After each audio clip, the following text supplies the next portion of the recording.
Então, vamos à nossa conversa do dia, que o nosso convidado hoje é um psiquiatra, é o Dr. Luiz Fernando Pedroso. Com muito prazer, eu apresento o senhor e seja muito bem-vindo. Bom dia. Bom dia, Adriele. É um prazer estar aí com você. Muito bem. Eu queria que o senhor começasse falando um pouco sobre este fato especificamente, né? A gente está falando de manifestantes que se reuniram contra o aborto de uma criança de 10 anos, que foi vítima de estupro, ela estava grávida em decorrência desse estupro. Então eu queria que o senhor falasse, né? Que fé é essa, que convicção é essa que levou essas pessoas à frente de um hospital para fazer esse tipo de protesto numa situação tão delicada e que a menina, né, a criança, estava apenas seguindo o que diz a lei, né, que é cumprindo o direito dela diante de uma situação tão trágica e lamentável. Pois é uma violência em cima de uma violência, né? A menina está já vivendo uma situação, como você disse, muito delicada, sofreu uma violência e outras pessoas invadem o espaço dela, o espaço privado, a dor, a intimidade, enfim, em função de projetos políticos, religiosos, etc.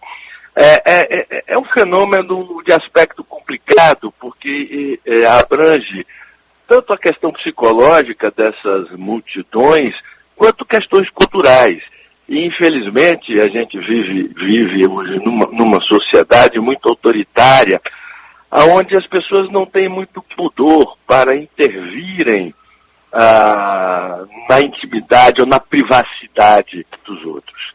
Então, as pessoas se autorizam ou se arvoram de uma certa superioridade moral por uma causa qualquer e se arvoram, enfim, nesse direito de dizer para o outro o que é que ele deve fazer, o que é que ele não deve fazer, o que é certo ou errado, quando essas situações são situações de âmbito privado, de decisão individual. Não é? É uma relação, sobretudo uma relação de gravidez, que é uma coisa do corpo da mulher, da intimidade da mulher. Como é que uma religião ou um Estado vai entrar no corpo de alguém e legislar sobre o que se passa ali? Cada um vive isso de uma forma, cada um tem seu jeito de pensar, tem suas ideias próprias e a cada um cabe a sua decisão sem interferência de terceiros. Uhum. O que é que a gente pode colocar como justificativa, né? Porque a gente está num momento político que o nosso presidente da República endossa esse tipo de discurso, esse tipo de comportamento. Você acredita que esse comportamento, nesse caso em específico, pode ter sido incentivado, pode ter sido balizado também por causa desse tipo de comportamento do nosso líder maior da República? Não. Aí eu não acho que dá para responsabilizar o presidente ou uma ou outra pessoa por um comportamento desses. Eu acho que isso está muito entranhado na nossa cultura. Uhum. Né? E também não dá para imputar isso a uma ou outra religião. Isso. Você vê, quer dizer, existem várias religiões que são, dessa forma, intervencionistas. Eu acho que se a democracia bobear, o Estado laico acaba, ou seja, aquele Estado que é de todos nós, de todas as religiões, de todas as convicções, ele não pode ser apropriado por um grupo de pessoas ou por uma instituição religiosa, ele não pode se tornar religioso. Ao contrário, ele tem que permitir a expressão de todas as manifestações, principalmente num país e numa cidade como a nossa, que é sincrética, que não tem uma história de convivência religiosa, inclusive. Mas não é de hoje que esses grupos tentam impor seus valores e desrespeitam os limites da individualidade, sob pretextos vários, sobre argumentos vários, todos tendo em comum uma superioridade moral, todos se arvorando a serem procuradores de Deus, né, que, como uma autoridade maior que justifica você intervir na vida privada de alguém. E chama a atenção que isso, quer dizer, prejudica principalmente as pessoas de baixa renda, as pessoas que dependem do serviço público, as pessoas com pouca autonomia de mobilização.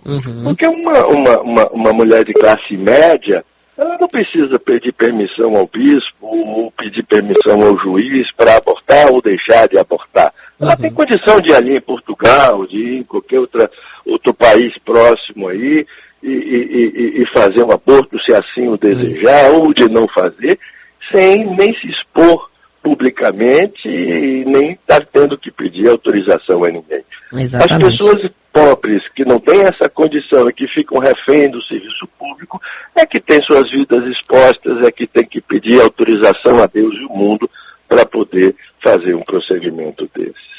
Exatamente. Você que ligou o rádio agora, eu estou conversando com o psiquiatra e diretor clínico da Olist Psiquiatria, Luiz Fernando Pedroso. A gente está conversando sobre fanatismo religioso, focando um pouco nesse fato, né, que ocorreu aí nos últimos dias.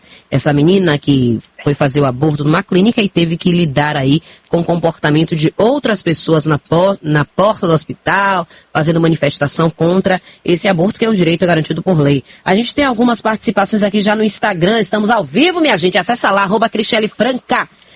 Tem Patrícia Reliana aqui com a gente, o Sara Luz, tem também aqui psicóloga Najara Santos, Búzio Iarte, que diz bom dia. A psicóloga diz bom dia a todos, a benção, minha mãe abençoe.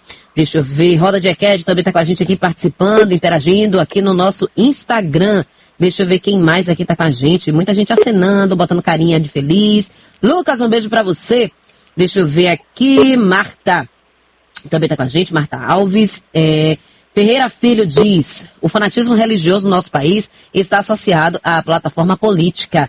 É a opinião dele. Também tem outro ouvinte aqui que diz, sociedade autoritária e perversa. Tá bem? Bom dia, querida Cristiele França. Bom dia, Rita Luiz Lima, que está mandando um beijo aqui pra gente. Deixa eu ver, o Xu nos proteja e abençoe sempre. Muito bem, muitas participações, mas a gente também tem participações aqui no nosso WhatsApp. Mas eu queria que o senhor falasse, a gente já está abordando esse caso em específico, mas eu queria que o senhor falasse quais são os primeiros sinais do fanatismo religioso. A pessoa que é fanática, ela consegue perceber esse fanatismo? Olha, geralmente não. Isso é uma ideia messiânica, quer dizer, a pessoa ela acha que ela tem uma missão no mundo, que vai salvar o mundo. A base disso é um pensamento paranoico. A pessoa idealiza o mundo ali entre bons e maus e ela se arvora de ser um justiceiro. É um pensamento primitivo, infantil, e que vai se tornando fanático, deixa de ser apenas um pensamento e vai se tornando fanático, e pode chegar até um delírio pleno, aí a partir de patologias ali da personalidade, de psicoses.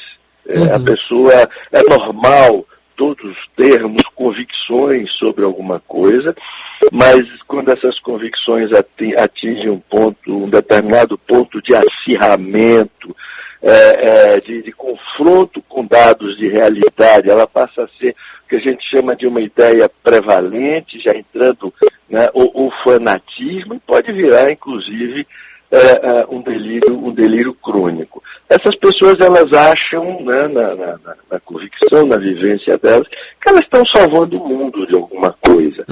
Né? Elas geralmente não conseguem cuidar da própria vida, elas querem cuidar da vida dos outros. E é aí que começa a tragédia, porque não seríamos uma sociedade muito mais forte, muito mais capaz, se cada um tivesse cuidando da própria vida e assumindo as suas próprias responsabilidades. Mas eu não acho que dá para usar essas coisas mais reacionárias da sociedade e colocar nesse ou naquele presidente, nesse ou naquele político. Até porque a gente deve lembrar que, por mais que não se goste desse ou daquele presidente, ele foi eleito. Isso. Né? E todos temos a possibilidade de renovar ou não o voto daqui a 2 anos. Então é preciso entender que a democracia é isso. E graças a Deus, nós temos a possibilidade, daqui a dois anos, de reconduzir ou retirar aquele político que está lá e que a gente não gosta. Né? É diferente de um juiz, de um promotor, de uma coisa assim, de um cargo assim, que você tem que conviver aí vitaliciamente, ad infinito, nem você colocou lá, nem você consegue tirar. Né? Então, quando você tem esse tipo de poder que não emana do povo, a gente pensa em autoritarismo. Quando emanou do povo, quando emanou das urnas, do voto popular, quer se goste ou não, a gente tem que respeitar o mandato. Exatamente. A gente está conversando, você que ligou o rádio agora, com o Luiz Fernando Pedroso, ele é psiquiatra, e estamos falando sobre o fanatismo religioso. Falando aí sobre esse princípio desse fanatismo, né? O senhor falou aí sobre algumas características dessas pessoas que possam se apresentar como fanáticas, dessa convicção, né? Que elas têm de estar mudando o mundo. Mas isso começa também a partir de um transtorno mental. É possível a gente prever que alguém vá ter esse tipo de comportamento, possa ter esse tipo de comportamento? Eu pergunto porque a gente conhece, por exemplo, pessoas, e aí eu falo em relação a todas as religiões, inclusive em relação às religiões de matriz africana, tá? Que vivem em prol da sua religião, né? O tempo inteiro só falam daquilo, se estão na internet, estão pesquisando, estão olhando sobre aquilo, dão o tempo inteiro focadas, mergulhadas nesse universo, como se não houvesse outra vida, como não houvesse outras coisas para se falar, para se pesquisar, para se fazer. Então, isso já pode ser um princípio de um transtorno, isso pode mais à frente se tornar um fanatismo religioso. Então, eu queria que o senhor falasse um pouco sobre isso, né? A gente tem como imaginar ou já ter, assim, tem características que a gente já deve se preocupar que podem virar um fanatismo? Tem sim. Embora ele seja um fenômeno multifatorial, não é só um fenômeno psicológico. Ele também é um fenômeno cultural, ele também é um fenômeno social. Essa parte cultural, social, ela cria um caldo de cultura onde a loucura das pessoas pode se manifestar. Né? A religião, a religiosidade, a espiritualidade é um fato natural e saudável do ser humano. E como tudo que é praticado, feito com razoabilidade, faz parte desse mundo saudável. As pessoas têm suas crenças, suas convicções, seu modo de encarar o mundo, enfim, isso é normal e saudável. O que deve chamar a atenção, já que a gente está buscando um comportamento patológico, é a irrazoabilidade. Aquela coisa que transcende os limites do bom senso, do irrazoável. Aí, como você muito bem citou, quando a pessoa passa a viver a sua religiosidade como se não tivesse outras coisas na vida, outros interesses, outras possibilidades, aí realmente a gente já começa a pensar, né, no que papel que está ocupando essa fé na vida da pessoa, o que ela está substituindo, né, de talvez sensações internas de incapacidade, de depressões. Né? Então, quando a coisa vai ficando exagerada e irrazoável, você pode identificar assim, desde depressões, onde a pessoa vai ficando monotemática, só pensando naquilo e subindo o tom emocional daquilo. Enfim, até delírios francos. Né? Você vai vendo isso basicamente pela irrazoabilidade, pelo exagero, pela desconexão com a realidade, pela falta de limites e por aí vai. Mas no caso de uma turba, assim, fazendo uma manifestação, como você levantou no início do programa em relação à criança, ali tem os fanáticos, ali tem os oportunistas, ali tem os carreiristas políticos que querem usar aquilo para se promoverem. aí você tem não só patologias francas, mas os transtornos de personalidade que aí transcendem o que a psiquiatria pode fazer e já cai no plano do que a sociedade deve fazer em termos de colocar os seus limites. Perfeito, muito bem dito. Tem muitas mensagens chegando aqui no nosso Instagram, mas daqui a pouco eu dou um gás nelas, porque a gente também, daqui a pouco é hora da gente ir para o intervalo, e a gente vai contar na volta do intervalo com a participação dos ouvintes. Eu gosto da participação dos ouvintes, que vão trazer, inclusive, os seus relatos, né? Porque, com certeza, alguém já foi alvo aí de fanáticos e tal. Mas eu queria que o senhor falasse um pouco desses traços, né, da personalidade. O senhor falou aí do comportamento, mas existe um traço de personalidade que seja mais suscetível a essas ideias, aos delírios do fanatismo? Olha, são vários, né? E como ele disse, o fanatismo e o delírio pode ser o que a gente chama de uma formação reativa. Posso citar um exemplo simples e corriqueiro, quer dizer, as pessoas normais, por exemplo, usam bebida, tomam uma cerveja, podem tomar um vinho, uma coisa assim. Mas quando você pega um alcoólatra, que é aquela pessoa que tem problemas com álcool e que não pode tocar em álcool de jeito nenhum, muitos deles se tornam militantes radicais anti-alcoólicos. Né? Então, quando as pessoas têm lá suas culpas internas, seus traumas, suas fragilidades e com as quais têm dificuldade de resolver, elas podem fazer isso que a gente chama de formação reativa e agir fortemente contrário àqueles seus impulsos. Elas precisam estar combatendo o pecado no mundo para não ter que lidar com seus pecados internos ou para se reforçar no combate aos seus internos, vamos dizer assim. Então, muito do que a gente faz socialmente acaba sendo projeção daquilo que a gente tem dentro de nós.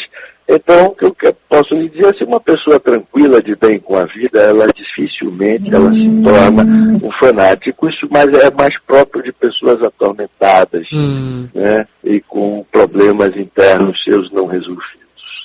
Perfeito. Estou conversando aqui com o doutor Luiz Fernando Pedroso, ele é psiquiatra, está trazendo informações para a gente aí sobre o fanatismo religioso. E você, nosso ouvinte, pode participar e interagir. 35055000, mandem mensagens através do 981553258. Podem também acessar lá, @CristieleFranca. Vão lá no Instagram e acompanhar ao vivo. A gente vai para o intervalo comercial. Doutor Luiz continua na linha com a gente e a gente volta já.